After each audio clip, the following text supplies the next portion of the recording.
Hi students, मैं सुदीप मोहम्मद से आप सभी स्टूडेंट्स का बर्थडे क्लासेस ऑनलाइन में स्वागत करता हूँ। आज स्टूडेंट्स, जैसा कि आप लोगों को पता है कि हम लोगों ने जैव प्रकरण के बारे में इसके पहले वाले वीडियोस में पढ़ लिया। जैव प्रकरण के बारे में पढ़ने के बाद हम लोगों ने पोषण के बारे में पढ़ा, पोषण के प्रकार को देखा। उसमें हम लोगों ने देखा स्वपोषी पोषण, विषमपोषी पोषण, विषमपोषी पोषण के प्रकार को पढ़ा। अब हम लोग शुरू करने वाले हैं स्टूडेंट्स, स्वपोषी पोषण किन जीवों में होता है उनके एग्जाम्पल्स में। जैसे कि आप लोगों ने पौधों को देखा था, तो हम लोग देखेंगे कि पौधों में जो आपका स्वपोषी पोषण होता है वो कैसे होता है। तो आपको पता है कि पौधों में स्वपोषी पोषण जो होता है वो प्रकाश संश्लेषण के द्वारा होता है। अब प्रकाश संश्लेषण के द्वारा होने की वजह से हम लोगों को यहाँ पे पढ़ना क्या है, पौधों में पोषण पढ़ना है, या हम कहें स्वपोषी पोषण पढ़ना है। क्योंकि स्वपोषी पोषण हमें किस में दिखाई देते हैं, हरे पौधों में दिखाई देते हैं। चलिए स्टूडेंट्स, कुछ और भी ऑर्गेनिजम्स में, कुछ और भी जीवों में दिखाई देते हैं, लेकिन आपको जो पढ़ना है क्लास 10 में, आपको जो पढ़ना है वो क्या है, पौधों के बारे में पढ़ना है कि जहाँ पे पौधों में स्वपोषी पोषण दिखाई देते हैं तो कैसे दिखाई देते हैं, और ये हमारा जो ग्लूकोज का फॉर्मेशन यानी कि जो हमारा प्रकाश संश्लेषण जो प्रक्रिया होती है वो कहाँ पे होती है। इन सभी चीजों को लेके आज हम लोग बात करेंगे कि स्टूडेंट्स, हम लोगों को आज से नहीं, आज से हम छोटे हैं तब से हम लोग जानते हैं कि पौधे अपना भोजन स्वयं बनाते हैं और उनके भोजन कहाँ पे बनते हैं, पत्तियों में बनते हैं।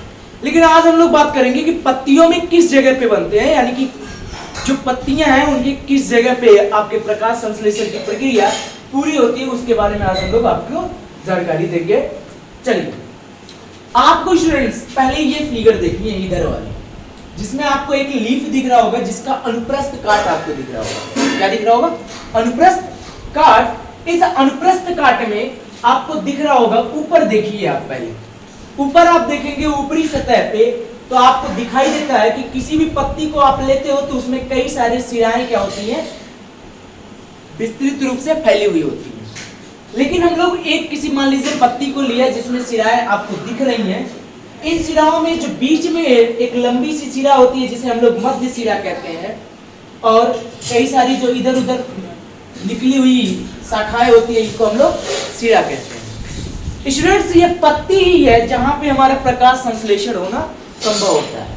तो चलिए देखते हैं कि वो आखिर प्रकाश संश्लेषण किस जगह पे कहां पे होता है। तो हमने देखा स्टूडेंट्स कि पत्तियों में जो है ये जो शिराएं होती हैं, इन शिराओं में वाहक बंडल पाए जाते हैं। क्या पाए जाते हैं, वाहक बंडल, संवहन बंडल पाए जाते हैं। वाहक बंडल या संवहन बंडल कह सकते हैं हम लोग, जिसमें हम लोग देखते हैं कि कौन कौन से पाए जाते हैं। एक फ्लोएम पाया जाता है, दूसरा हमारा जाइलम पाया जाता है। ये स्टूडेंट्स जो होते हैं हमारे दोनों, जाइलम और फ्लोएम, ये दोनों हमारे होते हैं संवहन बंडल। संवहन बंडल, ठीक है। देखिए संवहन बंडल क्या होते हैं आपके प्रकाश संश्लेषण के लिए। स्टूडेंट्स, क्या होती है, हमें कई कच्चे सामग्रियों की जरूरत होती है। अब उन कच्चे सामग्रियों को हमारे जो पौधे होते हैं वो मृदा से यानी कि मिट्टी से अवशोषित करके प्राप्त करते हैं। कुछ जो गैसेस हैं जैसे कि हमारी CO2, वो हमारा क्या होता है, वातावरण से हवाओं के द्वारा प्राप्त करते हैं। लेकिन कैसे प्राप्त करते हैं वो सारी चीजें हम लोग आज इसी में देखने वाले हैं। स्टूडेंट्स, आप देखो कि आप अनुप्रस्थ काट जब पत्ती का देखते हो तो अनुप्रस्थ काट का ये वाला भाग देखो, इन भागों में आपको एक चीज दिख रहा होगा कि सभी शिराओं के पीछे आपको दिखाई दे रहा है कि जो सभी शिराएं हैं वो दो संवहन बंडल से मिलकर बने हैं। एक हमारा है फ्लोएम, दूसरा हमारा है जाइलम, ठीक है। अब देखिए इनका काम क्या होता है। इस जाइलम और फ्लोएम का काम होता है वहन करना, यानी कि जो प्रकाश संश्लेषण करने के लिए जो कच्ची सामग्री है उसका वहन करना पत्तियों तक, और पत्तियों में जब प्रकाश संश्लेषण के बाद भोजन बन जाए तो उस भोजन का पत्तियों से और सभी अंगों तक पौधे के वहन करना, ये काम होता है इन संवहन बंडल का। लेकिन इनमें से किसका कौन सा काम होता है, जब इस पे बात करते हैं तो हम कहते हैं कि जो जाइलम है, ये जाइलम जो है ये मृदा से पानी को अवशोषित करता है, कुछ खाद्य पदार्थों को अवशोषित करता है और उसे पहुंचाता है पौधों के सभी पत्तियों के पास, ठीक है। और वहीं पे जो फ्लोएम है आपका, ये आपके पत्तियों में जब भोजन बन जाते हैं प्रकाश संश्लेषण के बाद, तो उन भोजन को इस फ्लोएम के द्वारा दूसरे अंगों तक पहुंचाने का काम हमारा क्या करता है, पौधे करते हैं, ठीक है। तो ये पत्तियां तो आप लोगों ने देख लिया। ये ऊपर जो पत्ती की हमें परत दिखाई देती है क्या होती है, पटर। अब देखिए स्टूडेंट्स, हम लोगों ने आज तक ये सुना है कि इन पत्तियों के अंदर प्रकाश संश्लेषण होता है, लेकिन अब पत्तियों के अंदर का होने का मतलब ये है कि स्टूडेंट्स ये जो पत्तियां हैं ये बहुत सारे क्या है, कोशिकाओं से मिलकर बने हैं। अब वो जो कोशिकाओं से मिलके बने हैं, तो आप देखते हो कि ऊपर की पत्ती आपकी चिकनी होती है, नीचे की पत्ती आपकी खुरदुरी होती है। लेकिन जब आप पत्ती को तोड़ रहे हो तो बीच में आपको क्या दिखाई देता है कि कुछ ऐसी लगती है कि क्या है कि एक के ऊपर एक परत बनी हुई है, एक के ऊपर एक परत बनी हुई है। आप एलोवेरा की पत्ती तोड़ लो अगर, तो आप देखते हो क्या हो कि एलोवेरा की पत्ती में आप बड़े आसानी से उन परतों को देख सकते हो। एलोवेरा वाले पत्ती में क्या होता है, नीचे से एक परत होती है, ऊपर से एक परत होती है, और बीच में एलोवेरा भरा होता है, ठीक है। तो हम लोग कहते हैं उसी तरह से पत्तियों में किसी भी पौधे की कोई भी पत्ती अगर उठा के आप उसका अनुप्रस्थ काट करेंगे, तो वो आपको इसमें दिखेगी कि आपको 3 परतें दिखाई देंगी। एक परत ऊपर वाली, दूसरी परत ये, और तीसरी परत इन दोनों के बीच की। ये 3 परतें आपको दिखाई देंगी, और ये 3 परतें जो बनी होती है वो कुछ कोशिकाओं से मिलकर बनी होती है। आइए अब इन्हीं परतों को हमने क्या किया, मैग्नीफाई किया, यानी कि जूम किया, यानी कि विस्तार पूर्वक इसको क्या किया, जूम करके हम लोग सूक्ष्मदर्शी से देखते हैं कि अगर किसी पत्ती के अनुप्रस्थ काट के इस भाग को देखा जाए तो वो किस तरह से दिखाई देगा। तो हम कहते हैं स्टूडेंट्स वो कुछ इस तरह से दिखाई देते हैं। उनकी जो कोशिकाएं अरेंजमेंट होता है, मतलब कि उनकी जो कोशिकाएं व्यवस्थित होती हैं, वो कुछ इस तरह से आपको दिखाई देती है। इसमें आपको दिखाई दे रहा होगा एकदम से ऊपर एक ऐसी कोशिका है जो लग रहा है कि एक परत बना रही है। ये देखिए, ये तीनों जो कोशिकाएं आपको दिखाई दे रही है, ये कोशिकाएं क्या है, एक परत बना रही है, जिसे हम लोग कहते हैं कि इन कोशिकाओं को नाम देते हैं हम लोग ऊपरी बाह्य त्वचा की कोशिका, यानी कि ऊपरी बाह्य त्वचा जो आपका दिखाई देता है वो कुछ इस तरह से दिखाई देता है, किससे, सूक्ष्मदर्शी से देखने का।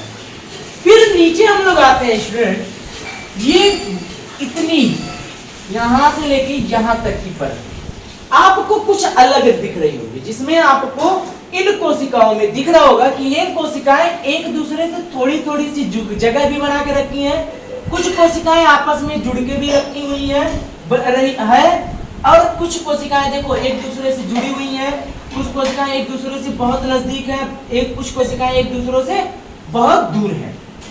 इसमें आपको खाली स्थान भी दिख जा रहे हैं। इस वाले परत में आपको क्या दिख रहा है कि कोशिकाएं बहुत सारी हैं, और इन कोशिकाओं में एक अंतर और आपको दिख रहा होगा। इन कोशिकाओं में आपको हरे हरे बिंदी दिख रहे हैं, जो मैं बना के रखा हूं। ये हरे हरे बिंदी नहीं है बच्चों, ये होते हैं पौधों में पाए जाने वाले हरित लवक। क्या होते हैं, हरित लवक, जिसमें आपका प्रकाश संश्लेषण का प्रक्रिया या प्रक्रम होना सुनिश्चित होता है। यानी कि ये जो हमारी परत है, ये पूरी परत यहां से लेके यहां तक, इसे हम लोग मध्य परत भी कहते हैं। पत्ती का कौन सा परत, मध्य परत, बीच वाला परत जो होता है उसी को हम लोग मध्य परत के नाम से जानते हैं। और हम कहते हैं स्टूडेंट कि यही जो बीच वाला पार्ट है, इसी में आपका प्रकाश संश्लेषण होना है। लेकिन अब इसमें जो प्रकाश संश्लेषण होना है, तो उसका प्रकाश संश्लेषण कहाँ होना है, तो हम कहते हैं इन परतों में जो पाए जाने वाली कोशिकाएं होती है, जैसे ये कोशिका, ये इन सभी कोशिकाओं में आपको दिखाई देता है हरित लवक, और इसी हरित लवक में आपके प्रकाश संश्लेषण के प्रक्रम पूरा होते हैं। अब देखिए स्टूडेंट, इस परत में आपको कुछ खाली स्थान भी मिल गए। खाली स्थान का मतलब है कि वायु कोष मिल गए। अब इस वायु कोष की वजह से क्या, ये इसका काम क्या होता है वायु कोष का, तो वाइकोस को समझने के लिए स्टूडेंट्स पहले हम लोगों को अपनी निचली परत की कोशिकाओं को देख लेना है। यहाँ पे देखिए स्टूडेंट्स, हमने ऊपरी बाह्य त्वचा देख ली, उनकी कोशिकाएं कैसे दिखती है हमें सूक्ष्मदर्शी से। फिर हमने मध्य परत का देख लिया कि उनकी कोशिकाएं हमें कैसे दिखती है सूक्ष्मदर्शी से। अब हम लोग क्या करने वाले, निचली बाह्य त्वचा को देखने वाले। इनके अगर हम कोशिकाओं की बात करते हैं स्टूडेंट, तो ये क्या होती है, जैसे आपकी ऊपरी बाह्य त्वचा की कोशिकाएं, जैसे आपके ऊपरी बाह्य त्वचा की कोशिकाएं अरेंज होती है, उसी तरह से इनकी भी बाह्य जो कोशिकाएं होती हैं वो भी व्यवस्थित होती हैं या अरेंज होती है। लेकिन इनमें एक चीज आपको देखने को मिल गया, वो क्या था स्टूडेंट्स, ये द्वार कोशिका। क्या था स्टूडेंट्स, द्वार कोशिका। अब देखिए ये द्वार कोशिका है क्या? ये द्वार कोशिका स्टूडेंट्स ये होता है कि हम लोगों को आज से नहीं, आदि से, हम कहते हैं कि बहुत साल पहले से हमें पता है कि पत्तियों के नीचे छिद्र होती है। क्या होती है? छिद्र होती है, यानी छेद होते हैं। ये छेद इसी कोशिकाओं की वजह से होते हैं। ये जो द्वार कोशिकाएं दिख रही हैं, आपको दिख रही है कि ये द्वार कोशिकाएं एक दूसरे से बहुत दूरी पे हैं, और जिसकी वजह से यहाँ पे खाली स्थान बन जा रहा है। और खाली स्थान का मतलब है कि यहाँ पे एक छिद्र का निर्माण कर देंगे। कौन? ये द्वार कोशिका है। बाद में हम लोग इसी छिद्र का नाम देते हैं रंध्र। क्या नाम देते हैं? रंध्र।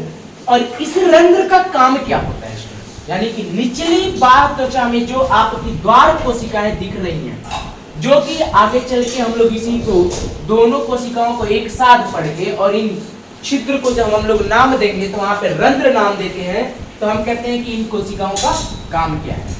तो हम कहते हैं स्टूडेंट्स, क्योंकि आपको पता है कि जब प्रकाश संश्लेषण होगा तो उसको कुछ कच्ची सामग्री चाहिए थी, जो कि वो कहां से ले रहा था? हमारे जाइलम से, अपने जाइलम से ले रहा था। पौधे कहां से ले रहे थे? अपने जाइलम से अवशोषित कर ले रहे थे। किसको? जल को और कुछ खाद्य सामग्रियों को जो कि मृदा में पाई जाती थी, या खाद्य पदार्थों को जो कि मृदा में पाई जाती थी।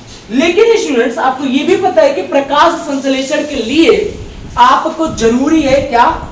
कुछ गैसेस, जैसे कि कुछ गैसेस नहीं, हम कहते हैं एक ही गैसेस की जरूरत है, और वो है आपका कार्बन डाइऑक्साइड। कौन है? Carbon dioxide. जिस गैस को हम लोग छोड़ते हैं उसी गैस को हमारे जो पौधे होते हैं उसका क्या करते हैं? अवशोषण करते हैं। तो चलिए देखते हैं अब उसका अवशोषण कैसे होता है। ये द्वार कोशिकाएं उसी का अवशोषण करने में क्या करती हैं स्टूडेंट्स? मदद करती हैं। अब देखिए, इन द्वार कोशिकाओं से हमारे जो एयर होते हैं या हमारी जो हवा होती है, उस हवा में उपस्थित कार्बन डाइऑक्साइड को अवशोषित करके हमारे कहां पे भेजा जाता है? इन कोशिकाओं के अंदर भेजा जाता है। और इन कोशिकाओं के अंदर कहां पे भेजा जाता है? तो हम कहते हैं इन कोशिकाओं के क्लोरोप्लास्ट में भेजा जाता है, यानी कि हरित लवक में भेजा जाता है। कहां भेजा जाता है? हरित लवक में भेजा जाता है, क्योंकि इसी हरित लवक में क्या होना है? प्रकाश संश्लेषण होना है। और प्रकाश संश्लेषण का आपका जो अभिक्रिया होता है वो क्या होता है? आपका CO2 plus H2O in the presence of sunlight, यानी कि सूर्य की रोशनी,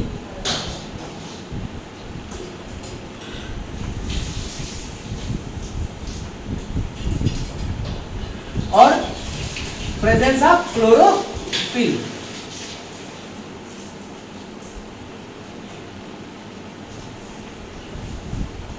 क्या करता है? ये इस CO2 और H2O को कन्वर्ट कर देता है इसमें C6H12O6, यानी कि ग्लूकोज में, और साथ में बनाता है हमारा ऑक्सीजन, और साथ में क्या होता है? कुछ H2O भी निकल जाते हैं, कुछ H2O भी निकल जाते हैं।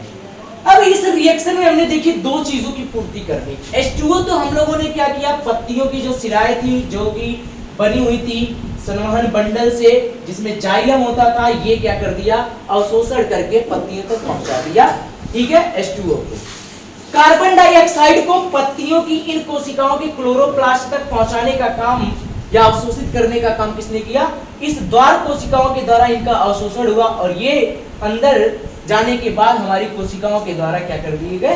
हमारी कोशिकाओं में गए, हमारी कोशिका में नहीं, पौधों की कोशिका में, सॉरी, ठीक है, ये पौधों की कोशिकाओं में गए और ये पौधों की कोशिकाओं में जाने के बाद क्लोरोप्लास्ट में गए, जहां पे क्या करना था, इनको प्रकाश संश्लेषण करना था। अब इस प्रकाश संश्लेषण के लिए स्टूडेंट्स दो चीजों की और जरूरत है, एक क्लोरोफिल की, एक सूर्य के प्रकाश की। तो हम कहते हैं स्टूडेंट्स इसी हरित लवक में, इसीलिए इसका नाम ही पड़ा हरित लवक, क्योंकि ये हरी हरी जो पत्तियां होती हैं ये इसी की वजह से होती है, हरित लवक की वजह से ही होती है। और इसी वजह से हम कहते हैं कि ये हरित लवक जो होते हैं आपके कोशिकाओं में, ये पत्तियों वाले कोशिकाओं में ज्यादातर पाए जाते हैं। तो हमने कहा कि ये जो क्लोरोफिल है स्टूडेंट्स, ये आपका इसी हरित लवक में उपस्थित होता है, यानी कि इसी हरित लवक में पाया जाता है। और इसी क्लोरोफिल जो है ये एक वर्णक होता है हरे रंग का, और इसी की वजह से ये हरित लवक क्या होते हैं, हरे कलर के होते हैं, जिसे हम लोग हरित लवक के नाम से जानते हैं। यानी कि हमें तीन चीजें मिल गई अभी। क्या क्या मिल गया? H2O मिल गया हमारे जाइलम के थ्रू, CO2 मिल गया हमारे किसके द्वारा, कोशिकाओं के द्वारा अवशोषित करने के बाद रंध्र के द्वारा, ठीक है। यहाँ पे क्लोरोफिल हमें मिला कहाँ पे, इन कोशिकाओं के अंदर जो हरित लवक था उसी में उपस्थित पहले से ही हमारा क्या था, क्लोरोफिल था। अब हमें एक चीज की और जरूरत होती है स्टूडेंट्स पूरे प्रकाश संश्लेषण की प्रक्रिया को पूरा करने के लिए, वो होता है हमारा सूर्य के प्रकाश। यानी कि जो सूर्य का प्रकाश है वो सबसे ज्यादा जरूरी होता है हमारे किसके लिए, प्रकाश संश्लेषण की प्रक्रिया को पूरा करने के लिए। और इसी वजह से इसका नाम भी पड़ा है प्रकाश संश्लेषण। प्रकाश के द्वारा किसी भी चीज का बनना यानी कि प्रकाश संश्लेषण। सबसे ज्यादा जरूरत किसकी पड़ी, सूर्य के प्रकाश की। और ये सूर्य के प्रकाश को हमारी जो कोशिकाएं होती हैं, ये कोशिकाएं क्या करती हैं, अवशोषित करती हैं। किसकी, हमारी ये पत्तियों की जो बाह्य कोशिका है ये क्या करती है, जैसे ही सूर्य की रोशनी इस पे पड़ती है उस रोशनी से क्या करती है, सूर्य के प्रकाश को अवशोषित करती है और उसे हमारी इन कोशिकाओं तक पहुंचाती है। और जिसकी वजह से इन कोशिकाओं के हरित लवक में हमारा क्या हो पाता है, प्रकाश संश्लेषण संपन्न होता है, जिसमें इनको चाहिए होती है क्या क्या, हमें H2O जो कि इन पत्तियों में पहले से प्रेजेंट होते हैं, क्या हमारे आपके जाइलम, जो कि इन कोशिकाओं तक पहुंचा चुके होते हैं किसको, H2O को। CO2 जरूरत होती है जिसको द्वार कोशिकाएं पहुंचा देती हैं। सूर्य प्रकाश हमारा अवशोषित कर लेता है पत्तियां की कोशिकाएं। क्लोरोफिल हमारे पत्तियों की कोशिकाओं के क्लोरोप्लास्ट में पहले से ही उपस्थित होते हैं। और ये जब इतना सारा चीज हमारी कोशिकाओं के, हमारे पत्तियों की कोशिकाओं में मिल जाता है तब हमारा प्रकाश संश्लेषण पूरा होता है। और ये पौधे हमारे क्या करते हैं, C6H12O6 यानी कि glucose plus oxygen plus H2O का परिवर्तन कर देते हैं। यानी कि इन सभी चीजों का क्या कर दिया इन लोगों ने, CO2 और H2O को परिवर्तित कर दिया किसमें, ग्लूकोज और ऑक्सीजन में। और इसके साथ कुछ H2O भी निकल जाते हैं, कुछ H2O भी निकल जाते हैं।